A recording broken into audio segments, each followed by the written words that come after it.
সবসময় রুটি খেতে না ভালো লাগলে এই রেসিপিটা একবার বানিয়ে নিই। তাহলে প্রথমেই একটা বাঁধাকপি অর্ধেকটা আমি কেটে নিয়েছি।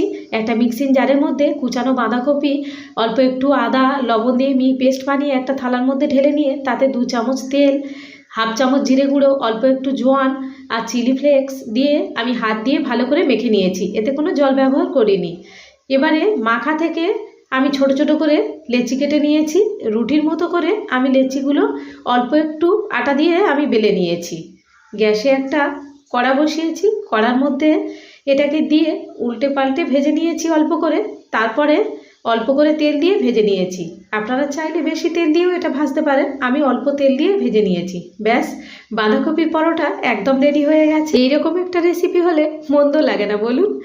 এক বাটি ফুলকপির রেসিপির সাথে বাঁধাকপির এই পরোটা জমিয়ে বেঁধে নিয়ে পেটের মধ্যে দিয়ে দিলাম। ব্যাস, খাওয়াটা দারুণ হলো।